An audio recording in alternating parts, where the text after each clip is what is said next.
एक बुढ़िया थी, उसका एक ही बेटा था। वह हमेशा यही सपना देखती थी कि उसके बेटे का विवाह होगा तो बेटा और बहू दोनों मिलकर उसकी बहुत सेवा करेंगे और उसे घर का काम भी नहीं करना पड़ेगा। धीरे धीरे दादी बन जाएगी और उसका घर स्वर्ग बन जाएगा।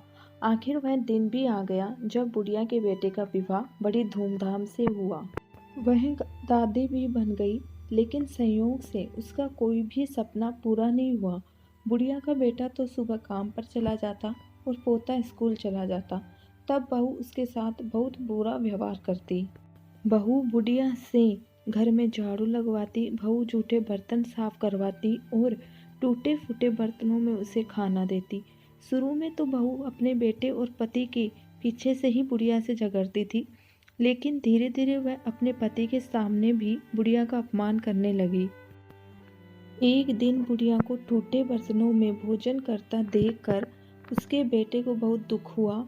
उसने अपनी माँ का पक्ष लेते हुए अपनी पत्नी को बहुत डांटा। पति पत्नी दोनों में बहुत कहासुनी हो गई।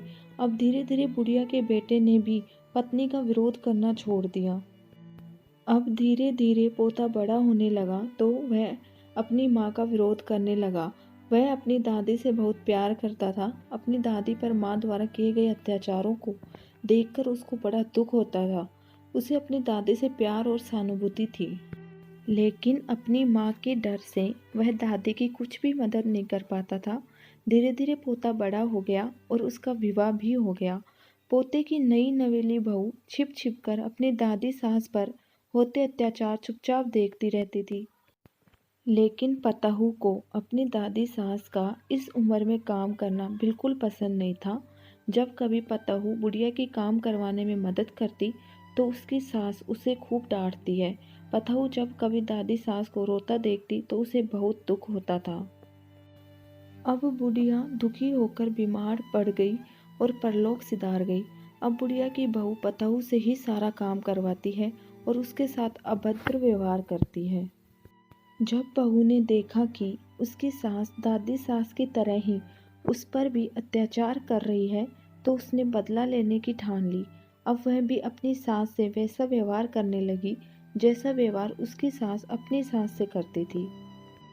अब तो पतहू अपनी सास को फूटी थाली में भोजन देने लगी जैसे वह अपनी सास को देती थी। यह देखकर पतहू के पति और उसके ससुर ने बहुत विरोध किया। तो पतहू अपने ससुर और पति से बोली, मेरी दादी सास जितनी सीधी थी कि जब माताजी उन्हें फूटी थाली में भोजन देती थी, जब तुम लोग कुछ क्यों नहीं बोले? उन पर होने वाले अत्याचारों को तुम दोनों चुपचाप देखते रहे। तब क्या तुम्हारे मुंह पर ताला पड़ गया था? इसलिए अब अगर तुम दोनों में से किसी ने माताजी की पैरवी की तो मुझसे बुरा कोई नहीं होगा। पतहू की बातें सुनकर उसका पति और ससुर कुछ नहीं बोले। उन्होंने भी उसका विरोध करना छोड़ दिया।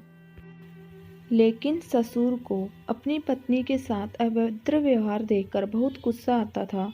जब ससुर पतहू को डांटने लगे तो वह उनके साथ भी अभद्र व्यवहार करने लगी। अब सास ससुर अकेले में बैठकर अपने सुख दुख की बातें करने लगे और सास बोलती है, मैंने मेरी बूढ़ी सास के साथ में जो कुछ किया था आज मेरी बहू मेरे साथ वही कर रही है। मोरल ऑफ द स्टोरी, सीख। इस कहानी से हमें यही शिक्षा मिलती है कि हमें सबके साथ अच्छा व्यवहार करना चाहिए, क्योंकि जैसा व्यवहार हम दूसरों के साथ करेंगे वैसा ही व्यवहार दूसरे लोग हमारे साथ करेंगे। कैसी लगी आपको मेरी ये स्टोरी? कमेंट्स करके ज़रूर बताइएगा। Thank you for watching video. Keep smiling and keep supporting.